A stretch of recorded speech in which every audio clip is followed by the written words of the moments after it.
What about Mr. Bean now? Have you drawn a line under him? No more Mr. Bean? I doubt that he will reappear, but you never know. You must never. The people have spoken. People yeah, quite. But you know, you must never say never again. A film, as Jeff mentioned, that I was in. So you must never say never. But there does come a point when you feel as though you've done most of what you want to do with him. So. And because it's not based on language, because it's so physical, Mr. Bean, presumably it's popular everywhere. Yeah, it is. It has what we might call a global outreach. So, are holidays a misery? Can you go anywhere? Well, yeah, I can't go to many places where you're not recognised.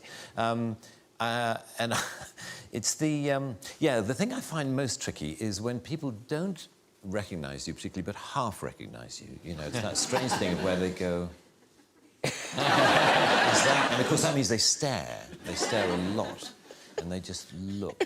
You're sort of feeling, I wish that person wouldn't stare at me. So, I'd rather just, hold up a flag saying yes, yes, it's me. A few years ago, there was I was in a Land Rover parts department near Peterborough, the kind of place you find me on most Saturdays.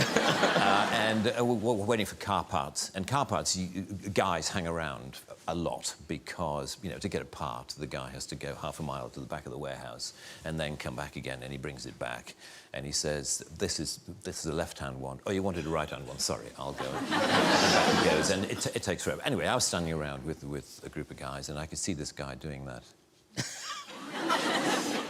And he came up to me after a while, and he said, "Excuse me, has anyone ever told you that you're the absolute spitting image of that Mr. Bean?" And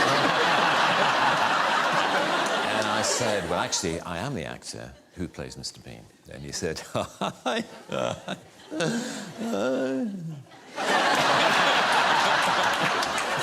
"I bet you wish you were."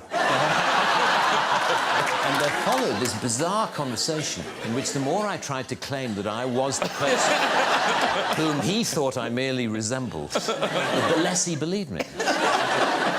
But what was funny was how close he thought I was to he said, "The resemblance is uncanny."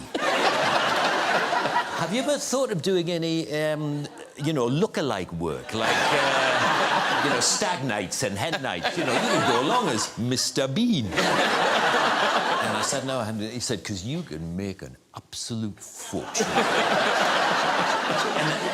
And I could tell after a while I had to bring the conversation to a close because clearly not only was he not believing me, but he was getting quite annoyed that I was pursuing this line of I am Rowan Atkinson and clearly he thought I was this total arse who, just because I happen to look a bit like Mr. Bean, goes around the country actually claiming to be Mr. Bean.